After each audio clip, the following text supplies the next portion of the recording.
Colorado Territory, 1871. The world went silent except for the labored breathing of his horse. Quinn Barstow pulled back on the reins, listening intently as the strange melody carried across the rugged foothills of the Sangre de Cristo Mountains. A woman's voice, clear and haunting, drifted from somewhere in the maze of rock formations ahead. Quinn dismounted, his 24-year-old frame still aching from 3 days in the saddle. Running a hand through his chestnut hair, he squinted against the setting sun.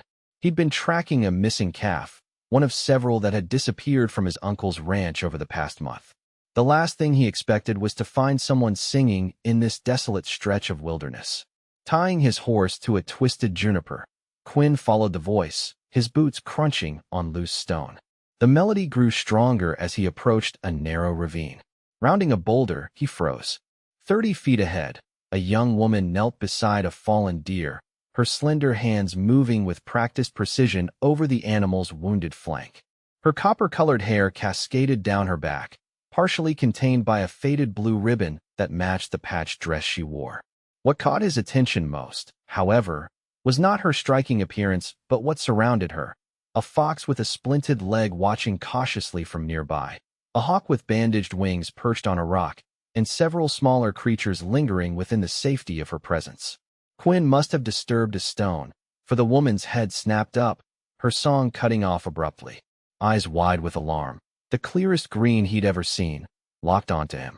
In one fluid motion, she stood, positioning herself between him and the injured deer. "Who are you?" she demanded, her voice firm despite the fear evident in her expression. Quinn raised his hands. "Quinn Barstow, ma'am. I work at the Crescent Moon Ranch south of here. I'm just tracking a lost calf." He gestured to his holster.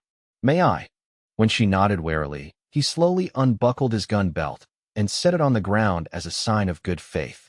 "I'm not here to cause trouble," he continued. "I've never seen anyone tend to a wild animal like that. Are you a doctor?" A hint of a smile touched her lips before disappearing. "No, just someone who knows a few things about healing." She glanced at the fox. "They find me when they're hurt. I do what I can." "You have a name?" Quinn asked, taking a careful step forward. She hesitated, studying him as if weighing some internal decision. Fern Mackley. Miss Mackley," Quinn said, tipping his hat. "Do you live nearby? This isn't exactly hospitable country." Fern's gaze drifted to the rocky ridge behind her, and Quinn followed it to what he'd initially mistaken for a shadow, the mouth of a cave, partially hidden by overgrowth. "You live in there?" he asked, unable to mask his surprise. "For the past 3 years," she answered, her chin lifting slightly. "It suits me fine." Quinn opened his mouth to respond, but was cut short by a low, threatening growl. A large gray wolf emerged from the cave entrance, its amber eyes fixed on him with unmistakable hostility. "Shadow," Fern called softly, "he's a friend." The wolf's ears flattened. Quinn's heart hammered against his ribs as he remained perfectly still, wondering how a woman who looked no older than 20 had come to command such loyalty from a predator that most men spent their lives avoiding. "He won't hurt you," she assured him, though her eyes held a question. "Not unless I'm threatened." Quinn realized he was facing something extraordinary and dangerous if misunderstood. "I should go," he said, backing toward his gun belt. "It'll be dark soon." Fern nodded, but as he retrieved his weapon, she asked, "Your calf? Was it a red heifer with a white patch on its forehead?" Quinn paused. "Yes. How did you know?" 2 days ago, I found her caught in a ravine south of here. Her mother was killed by mountain lions." Fern pointed toward a small, enclosed area beside the cave. "She's there, recovering." Relief washed over Quinn. "My uncle will be grateful. We can compensate you." "I don't want money," she interrupted. "But winter's coming, and I could use some supplies. Flour, sugar, maybe fabric for patching." Quinn nodded. "Consider it done. I can return tomorrow with what you need." As he turned to leave, a question nagged at him. "Miss Mackley, if you don't mind me asking, how does someone end up living alone in a cave, healing wild animals?" The look that crossed her face made him regret his curiosity immediately, a flash of profound sorrow quickly masked by practiced indifference. "Some stories are better left untold, Mr. Barstow," she replied. "Especially to strangers." The wolf growled again, seemingly in agreement. "Of course," Quinn said, backing away. Tomorrow, then. As he rode back to the ranch, Quinn couldn't shake the image of those green eyes or the mystery they held. Little did he know that his chance encounter would unravel a web of secrets that had kept Fern Mackley hiding in the wilderness, secrets that powerful men would kill to protect. The Crescent Moon Ranch bustled with activity as hands prepared for the coming winter. Quinn's uncle, Harold Barstow, a burly man with a reputation for fairness, clapped his nephew on the shoulder when he reported finding the missing calf. "Remarkable story," Harold said, puffing his pipe. "A woman living alone in the mountains, healing animals? Sounds like an Indian legend." Quinn shook his head. "She's as real as you or me, uncle. And she's not Indian. At least, she doesn't appear to be." Harold's expression turned serious. "This territory ain't kind of folks who live differently, Quinn. Especially women. The Mackley name sounds familiar, though I can't place it." "I promised her supplies in exchange for the calf," Quinn said, loading items into saddlebags early the next morning. "I'll be back before sundown." His uncle studied him. "You be careful. Strange women living in caves usually have good reasons for staying away from civilization." Quinn nodded, though his thoughts were already racing ahead to seeing Fern again. He added an extra package of tea and some dried fruit to his supplies, items beyond what she'd requested. The journey to Fern's cave took less time with a clear destination in mind. As he approached the ravine, Quinn noticed the absence of birdsong that had accompanied his previous visit. An unnatural stillness hung in the air. "Miss Mackley," he called, dismounting cautiously. No answer came. The small pen where the calf had been kept stood empty. Quinn approached the cave entrance, noting fresh boot prints in the soil, too large to be Fern's. "Fern?" He tried again, hand instinctively moving to his holster. A weak whimper drew his attention.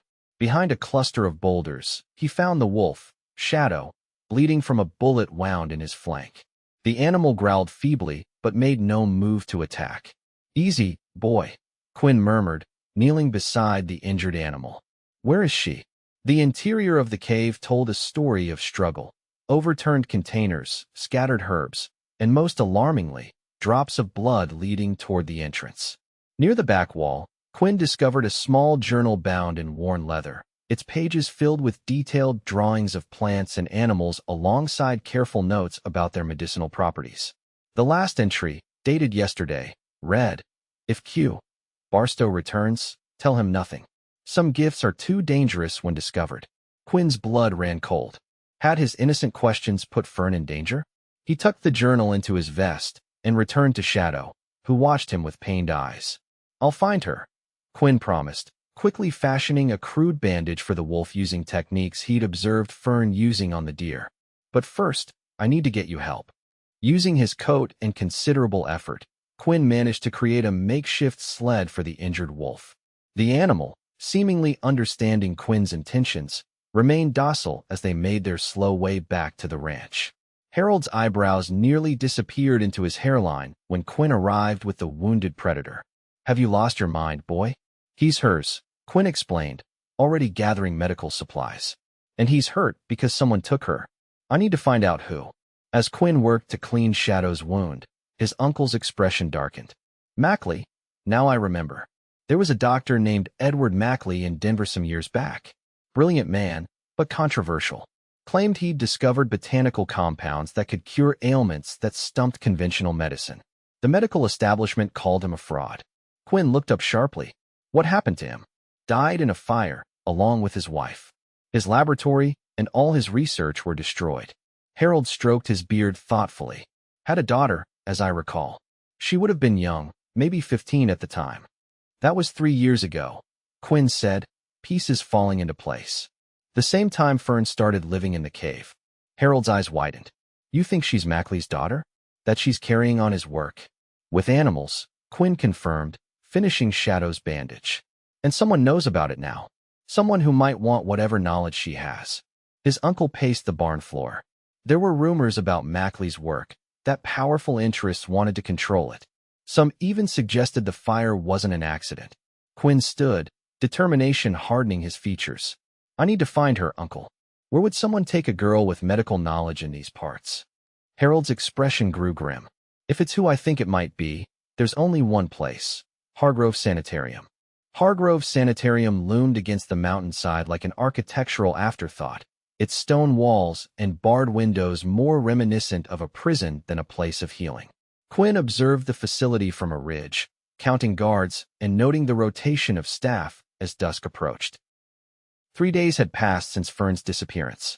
3 days of gathering information, planning, and watching Shadow's wound heal, with surprising speed thanks to a poultice Quinn had created using instructions from Fern's journal. "You're certain she's in there?" asked Landon Wright, a fellow ranch hand and Quinn's closest friend, who had insisted on accompanying him.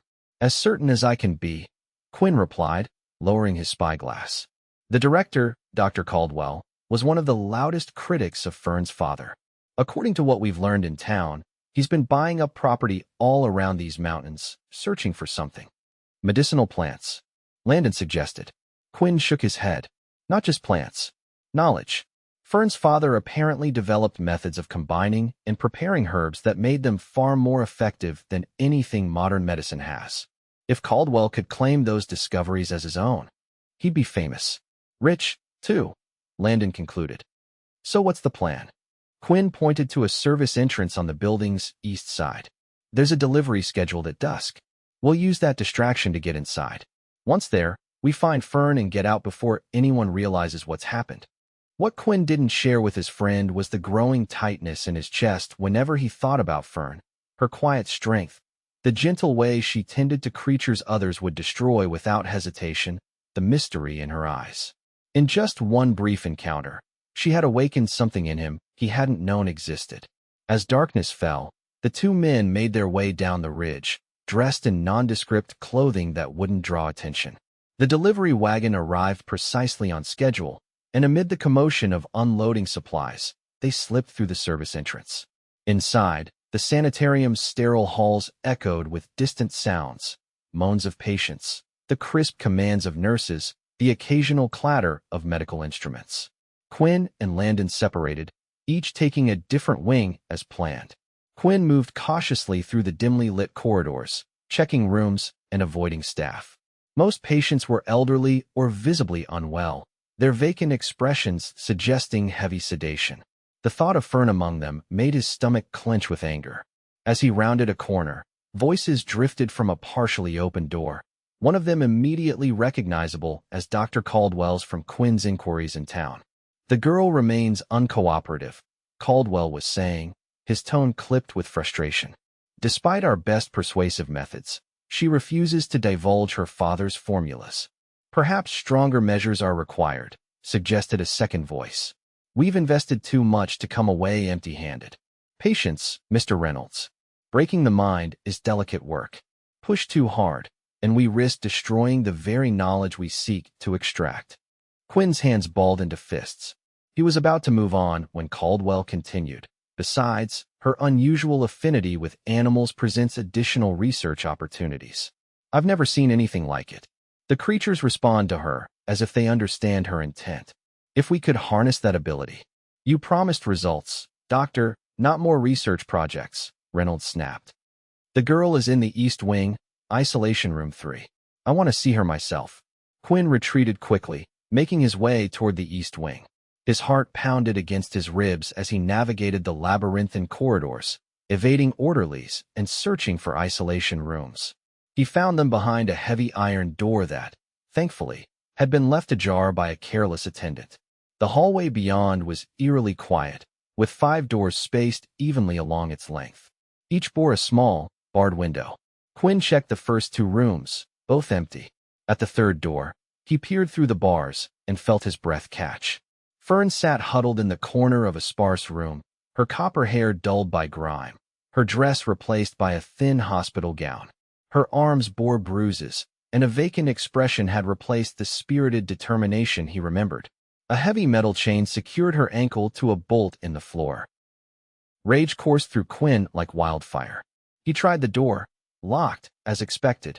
Looking around desperately, he spotted a ring of keys hanging in an alcove near the nurse's station. With a quick glance to ensure the coast was clear, he retrieved them and returned to Fern's cell. The third key turned in the lock. As Quinn pushed open the door, Fern's head snapped up, fear flashing across her face before recognition dawned.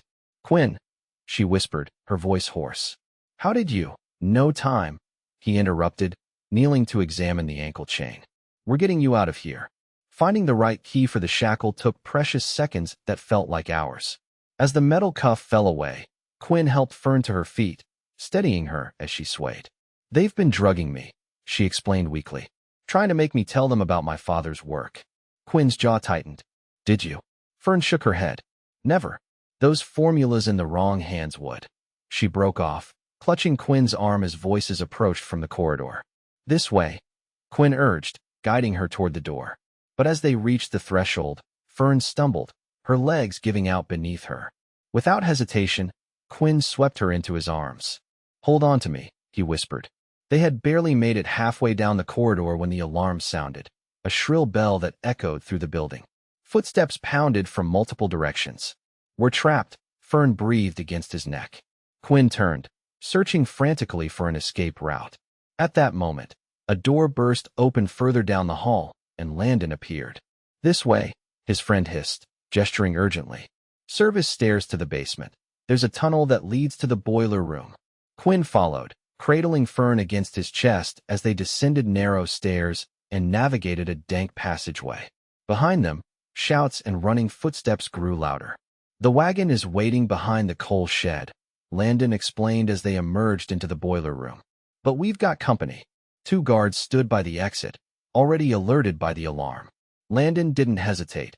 He charged forward, tackling the first guard while Quinn, still holding Fern, dodged past the second. The guard grabbed for him, catching his shirt and tearing it as Quinn kicked backward, connecting with the man's knee. The guard collapsed with a howl of pain, and Quinn burst through the door into the cool night air.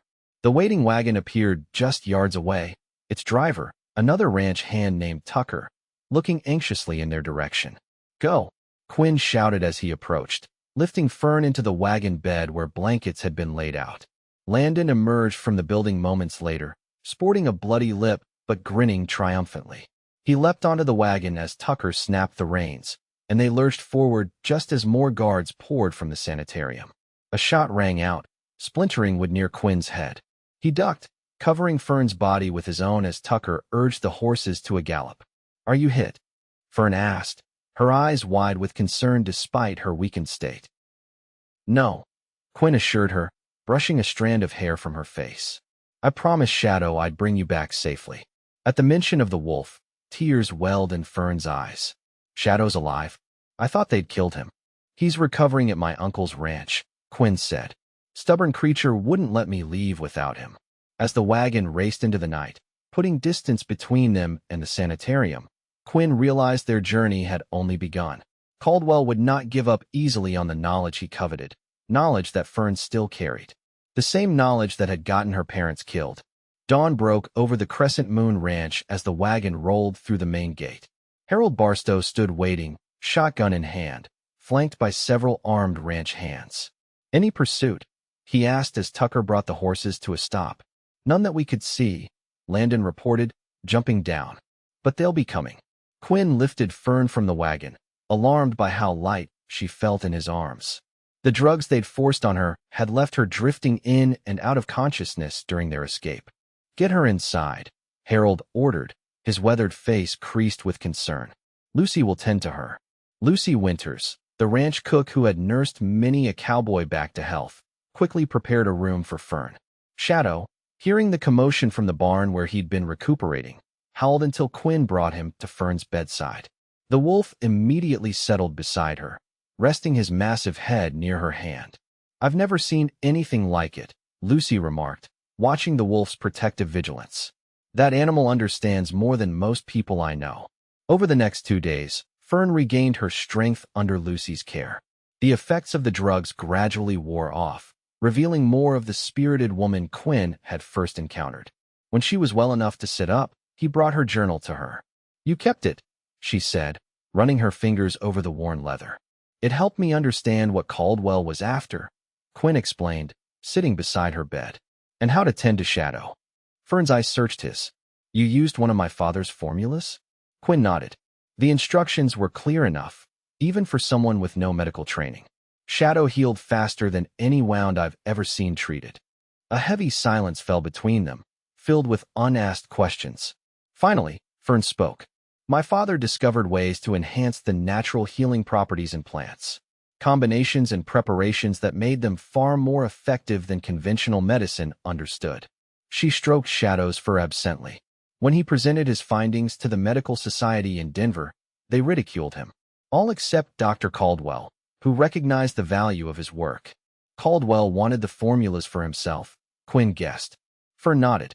He offered my father money at first, then partnerships, then made threats. When none of that worked, her voice faltered. The fire was no accident. I was supposed to die with them, but I was gathering herbs in the mountains that day. Quinn took her hand, his heart aching at the pain in her eyes. I'm so sorry, Fern. When I returned and found our home in ashes, I knew I couldn't stay in Denver. I fled into the mountains with only my father's journal and what knowledge I'd already learned from him. Her fingers tightened around his. I discovered I had a gift with animals. They seemed to sense I could help them and sought me out. For 3 years, I lived in that cave, perfecting what my father taught me, using his methods to heal creatures that would have died otherwise. Until I found you, Quinn said quietly. Until you found me, she agreed, her expression softening. I should have been more careful, but something about you. I trusted you from the moment I saw you, though I tried not to show it. The door opened, interrupting their conversation as Harold entered, his expression grave. Riders coming, he announced. 6 men, led by someone matching Dr. Caldwell's description. They're demanding we turn over Fern. Quinn stood. They have no right. They claim she's an escaped patient, mentally unstable and dangerous, Harold cut in. They've got papers, Quinn. Sheriff Morgan is with them. Fern's face drained of color. Sheriff Morgan was one of Caldwell's investors.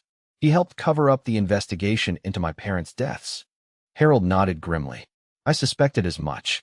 The law's not on our side in this, not with Morgan involved. Then what do we do? Quinn demanded, panic rising in his chest. He couldn't lose Fern now, not after finally finding her. His uncle's eyes hardened with resolve. We fight, but smart. Caldwell wants Fern's knowledge, but he also needs to maintain appearances. If we can expose what he's really after, even the sheriff can't protect him. The journal, Fern said suddenly. There's a letter tucked in the back cover, written by my father before he died. He names Caldwell and his conspirators, details the threats. I've kept it hidden, saving it as a last resort.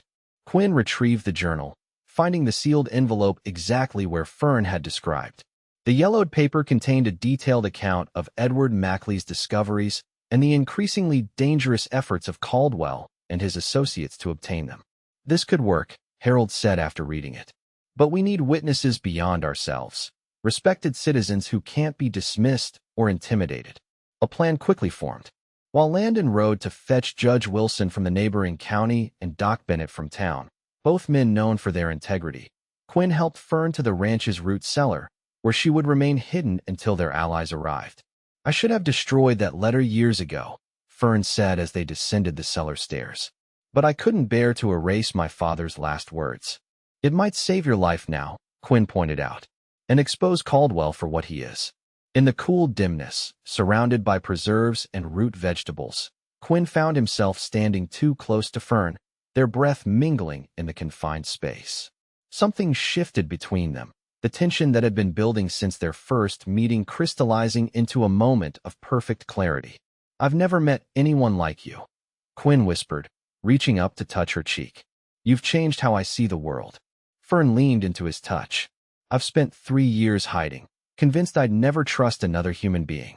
Then you appeared in my ravine, and everything changed. Their lips met in a gentle kiss that quickly deepened with the intensity of newfound emotion. Quinn pulled her closer, memorizing the feel of her in his arms, the subtle scent of herbs that clung to her hair, the warmth of her body against his. A sharp bark from above broke the moment.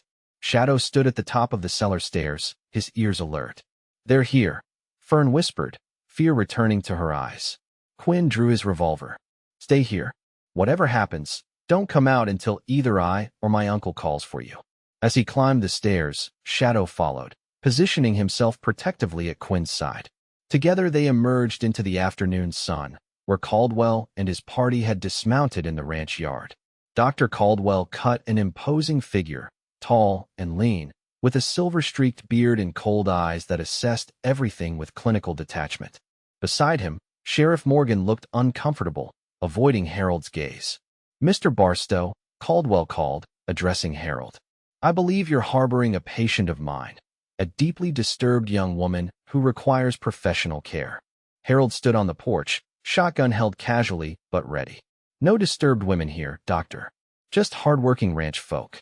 Caldwell's smile didn't reach his eyes. "Come now, we know Miss Mackley is here. The poor girl has suffered delusions since her parents' tragic death. In her confused state, she's convinced herself that I was somehow responsible." "Interesting theory," Quinn said, stepping forward with Shadow at his heels. The wolf's hackles rose at the sight of Caldwell, a low growl rumbling from his throat. "Especially considering you never mentioned her name." A flicker of annoyance crossed Caldwell's face before his professional mask returned. "I've been treating Fern Mackley for 3 years. Her case is well documented." "Is that so?" Harold called.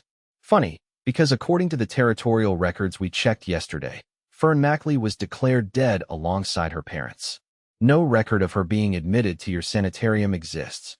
Sheriff Morgan shifted uneasily in his saddle. "These people are obstructing justice, Caldwell. We should search the property." Without a proper warrant, came a new voice as Judge Wilson rode into the yard, followed by Doc Bennett and, surprisingly, the editor of the territorial newspaper. "That would be highly irregular, Sheriff." Caldwell's composure cracked slightly. "This is a medical matter, not legal. The girl requires treatment." "For what condition exactly?" Doc Bennett interrupted, dismounting.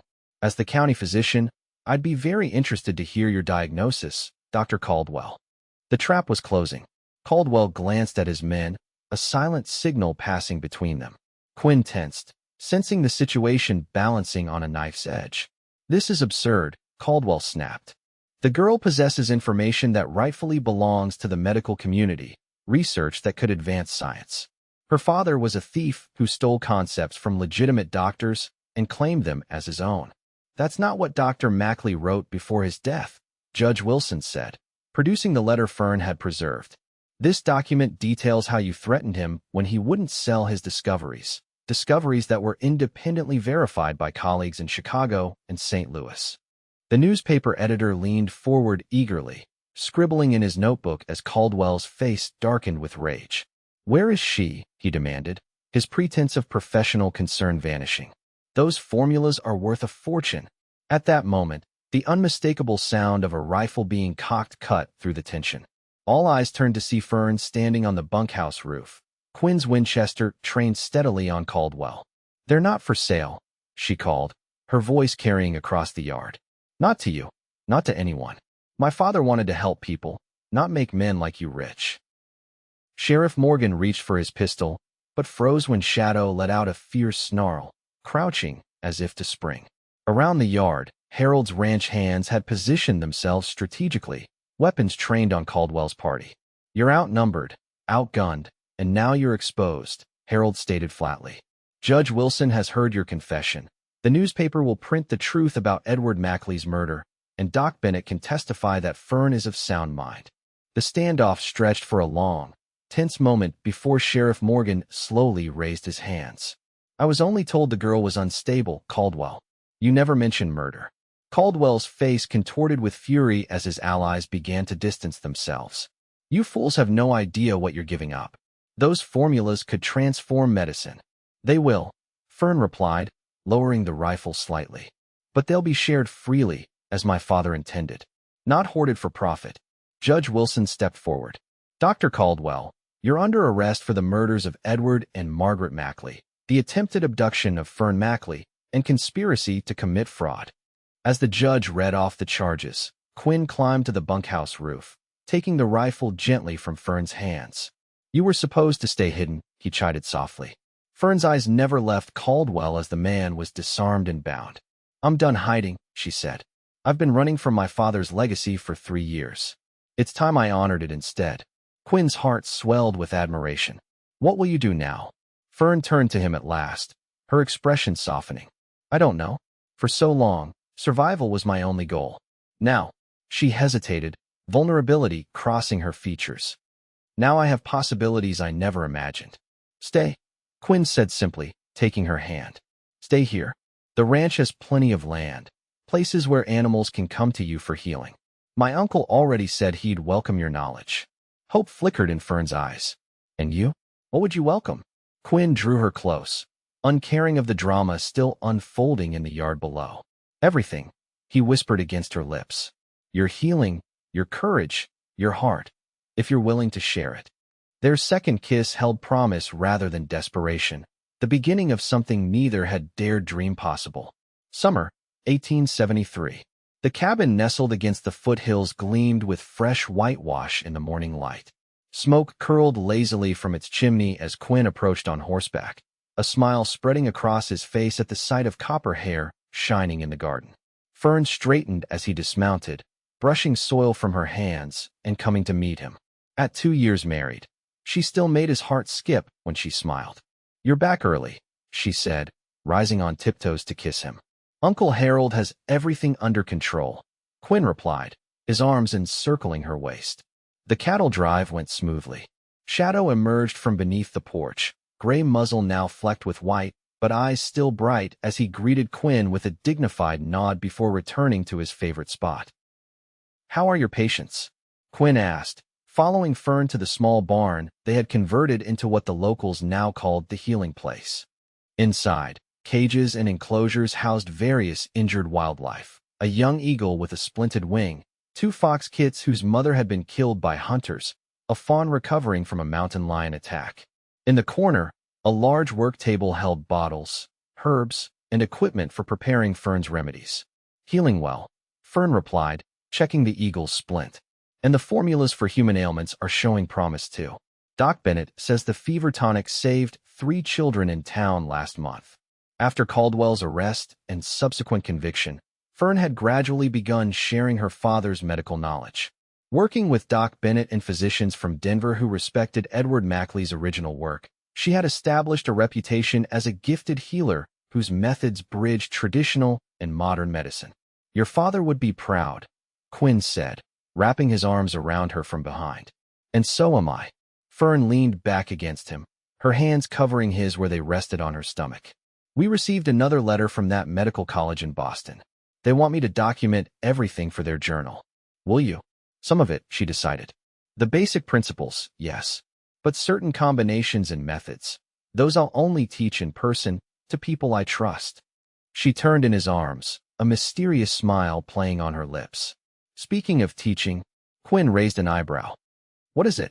I've been thinking about who might inherit this knowledge someday, Fern said, taking his hand and placing it more deliberately on her stomach. Someone with your compassion and my stubborn streak. It took a moment for her meaning to register.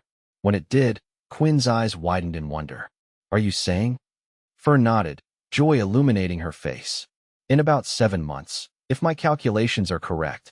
Quinn lifted her off her feet, spinning her around as laughter bubbled from his throat. A baby, our baby. Setting her down gently, he cradled her face in his hands. I love you, Fern Barstow. You and your extraordinary gift that heals more than just animals. What do you mean? She asked, curious. Quinn pressed his forehead to hers. You heal me too.